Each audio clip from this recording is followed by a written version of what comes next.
How do you react when you get an offer? And I'm talking about emotionally. When you see that you have an offer for something, how do you react? I would say winners and losers react differently. Well, everywhere in life. But even here, you can find that successful eBay sellers almost always react far differently from those who are wanting to be successful, but don't know how. They're not part of this group. They have no idea how to be successful. When you get an offer, if you start salivating over a new sale, I think that means you're a winner. I think that means you're a positive eBay business winner who is reacting exactly as you should. Once in a while, you're going to get really lowball offers. So what do? Well, it's my suggestion you don't do what a lot of losing eBay businesses do. And that is what I saw posted in another Facebook group yesterday. Now, I would like to tell you the group because it's fun looking at these posts, because you're going, these are the people trying to compete against us in ultra advanced eBay. These are the people trying to compete against us.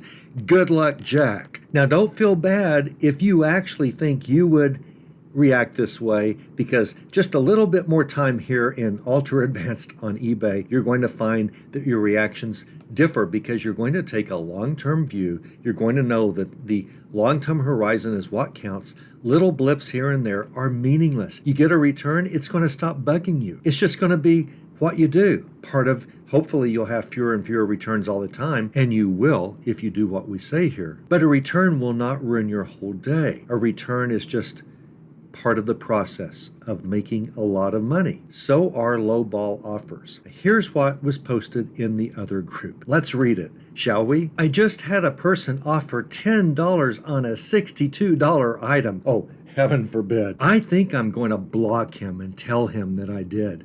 Now, there you go. You'll show him, because it's not like there are a million other eBay sellers trying to get his business. You're going to show him good. No, you're ruining your business. There are several things going on here, several reasons why this reaction is just horrible. I understand after exactly a quarter of a century on eBay, pretty big selling on eBay for most of those exactly 25 years. I'm not angry at someone who potentially might want to put money in my hands. The late economist I used to follow, he was from the Austrian School of Economics, which is why I used to follow him. Dr. Gary North said, anytime someone puts money in your hands, the only thing you are to do is close your fist. In other words, hold on to that money when someone puts money in your hands. And that, to me, even translates into this situation. Someone potentially wants to put money in my hands. Now, they want to put less money into my hands than I want, but isn't that always the case? Anytime anyone buys and sells something, the buyer wants to pay less, the seller wants to charge more, and you come to an agreement. That's what offers are all about. Sure, a lot of times you're going to get reasonable offers. A lot of times you won't. What do? Do you counter? Do you reject the offer like this so-called seller did, or do you accept it? Well, of course, it all depends on your cost. It all depends on the realistic value, how long you've had it for sale, all those things. But anytime I see a message like this in another group, I smile and I'm thrilled, because that means everyone in my group, in Ultra Advanced on eBay, everyone on this channel and in the matching Facebook group, everyone has less competition. No, we don't have any. We are the competition. That's the deal. This person has to compete with us. We don't compete with this person. If $10 is way too low for a $62 item, and it probably is, right? In most cases, you counter. You don't just reject. You don't block the buyer and tell the buyer why. What an idiot to do that. What bad will are you throwing out on eBay? You're ruining the platform. I mean, you're not really large enough to ruin anything, but you're sort of damaging a little tiny bit in your little tiny space, your little tiny self, in your little tiny message, telling this potential buyer who offered to put $10 into your hands, you're somewhat damaging the platform by being this way, by saying, I'm going to reject you and I'm going to tell you why, I'm going to block you, whatever you want to do. I mean, even if you reject the offer, even if you block the buyer, don't tell the buyer why. I mean, don't make an issue of it. Don't make a moulage of it, as Barney Fife would say. But don't block that person. Counter that person. Now, you might think that your eBay business just has you swamped and you've got too much to do to mess with lowball offers. Oh, not me. And by the way, anything you disagree with, anything you agree with, let me know below in these comments. I check these comments far more often than I check the Facebook group because I'm always trying to do new videos, adding knowledge to our canon of ultra advanced on eBay videos here. So I'm here a lot in YouTube, and I'll probably see these comments first, or questions, or tell me where I'm wrong. Let me tell you what often happens whenever you get, say, a lowball offer and you counter the offer. The buyer basically on a $62 item, whenever this potential buyer offers $10, they're basically saying, I want to know where you meet. I want to know where in the middle you really are. Does that mean if you offer 10, you might as well offer a penny, right? I mean, probably no $62 item is going to accept a $10. He's just trying to be a little bit reasonable to try to find out where this seller is. If he offered a penny and the item's $62 and the seller countered at $31, that means the seller will take half as much as that seller's asking. So $10 a penny, a penny would really be offensive. $10, that shouldn't offend most of us.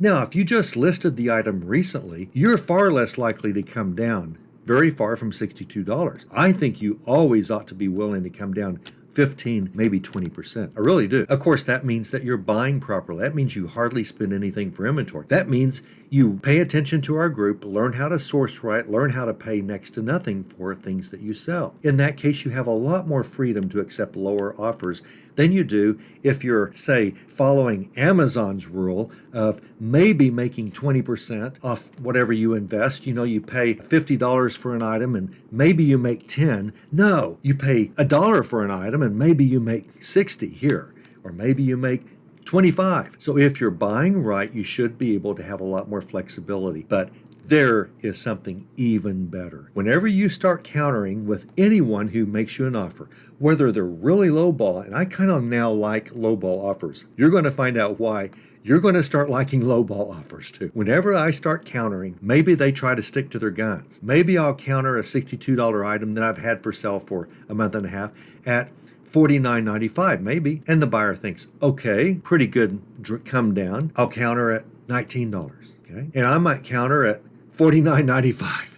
I might stick to my guns and let the buyer know right away, this is the best I can do. A lot of times, though, I might come down 50 cents. If the buyer sometimes gets kind of smart-alecky and lowers his next offer, I will raise my counter offer. But I kind of like the interaction because you will find, just like I and a lot of other eBayers, you're going to find that whenever an item is in play, and this item is in play, there's a lot of activity, even though it's just between you and one other, there's a lot of activity going on here. Anytime an item gets activity, eBay starts boosting it in the search results. eBay will give it a little bit extra search engine love. It will. And the more play there is, the more in play an item is, the more boost it gets. And you will often find that when you're doing this with a counter offer, and I'm not saying you should counter immediately necessarily. You start seeing that they're not really coming up as fast as they should. Maybe wait an hour before you send the next counter, but you want to keep this item in play. What you will find often, not always, often, it gets sold for full price.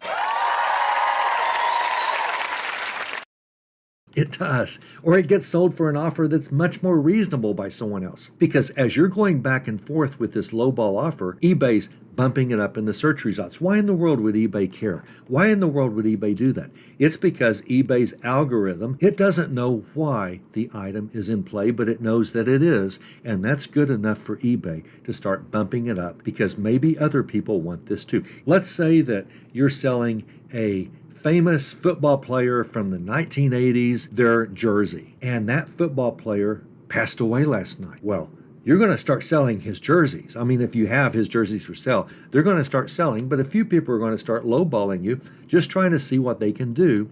And you're going to begin to get offers if you have a lot of his jerseys, for example. And no matter how good AI supposedly is, I don't think it's that good yet, but no matter how good it supposedly is, eBay's algorithm is not good enough to know why something is in play. Why is this football player's jersey in play? Maybe he won an award. Maybe he died. Maybe he, got married or had grandkids, or who knows, he's in the news for whatever reason. eBay doesn't know why. All of a sudden, more people are aware of this player than usual. All eBay knows is there's activity and the item is in play. So eBay starts boosting that item. eBay just knows something is in play, we're going to boost it, and you're going to find that if you don't block or reject or just outright say, I decline your offer, if you don't do that, you're going to find you'll start selling the items out from under this lowball bidder, which is really cool, right?